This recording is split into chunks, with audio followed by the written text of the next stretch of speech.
أهلا وسهلا بيكو، معاكو نهلة فؤاد وانت بتتفرج على برنامج خلاصة في 5.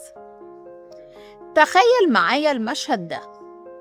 الساعة 9 الصبح، الشركة كلها واقفة، السيرفر الرئيسي وقع والشغل متوقف، والمدير خرج من مكتبه وقال بصوت عالي حد ينادي كريم بسرعة. الغريب إن كريم ما كانش المدير ولا أقدم موظف ولا أعلى مرتب في الشركة. وفي آخر المكتب كان شريف واقف بيبص للمشهد وفي دماغه سؤال واحد: ليه كل مرة بيدوروا عليه وأنا لأ؟ الإجابة بدأت قبل الموقف ده ب2 سنين. يلا ندخل في الحكاية. دخل كريم وشريف الشركة في نفس الأسبوع. شريف كان عنده خبرة أكبر وكان مقتنع تماماً إنه هو الأفضل في المكان. أول ما يقعد مع حد يقول أنا شغال هنا من زمان، اسألني في أي حاجة. أما كريم فكان بيقول أنا لسه بتعلم، ولو عرفت حاجة جديدة هشاركها معاكم. وفي الحقيقة الفرق بينهم ما كانش في الذكاء ولا في الشهادة، كان في طريقة التفكير. كل يوم بعد الشغل كريم يقعد ساعة يتفرج على كورس، يقرأ مقال، يجرب برنامج جديد، ولو واجه مشكلة يدور على حلها قبل ما يسأل حد. كان مؤمن إن أكبر منافس ليه هو كريم بتاع زمان. أما شريف فكان بيقفل اللابتوب أول ما الساعة تيجي ميعاد الانصراف ويقول أنا خلاص أعرف كل حاجة، ولما حد يقترح طريقة جديدة يرد بثقة: إحنا بنشتغل بالطريقة دي من 10 سنين. ولما حد ينجح يقول أكيد محظوظ، ولما حد يغلط يبقى أول واحد يتكلم، لكن لما هو يغلط يبقى آخر واحد يعترف. مرت الشهور وبدأت الناس تلاحظ حاجة غريبة: لو حد احتاج مساعدة يروح لكريم، لو حد اتعطل في شغله ينادي كريم، لو موظف جديد محتاج يتعلم يدور على كريم.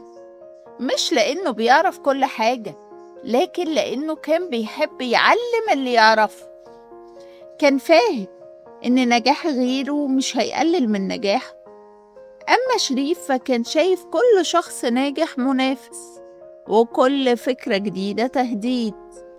وجه اليوم المدير أعلن عن مشروع جديد، أكبر مشروع في الشركة. كل الناس توقعت إنه هيختار شريف لأنه الأقدم، لكن المدير قال قائد المشروع هو كريم. ساد الصمت. شريف ما قدرش يمنع نفسه وسأل: ممكن أعرف ليه؟ ابتسم المدير وقال جملة كانت كفيلة تشرح كل حاجة: أنا مش بدور على أكتر واحد بيعرف، أنا بدور على أكتر واحد يخلي اللي حواليه يعرفه. لكن القصة لسه ما انتهتش. بعد 3 سنين كريم بقى مدير فريق، وبعدها جاله عرض من شركة أكبر بمرتب أعلى ومسؤوليات أكبر. ليه؟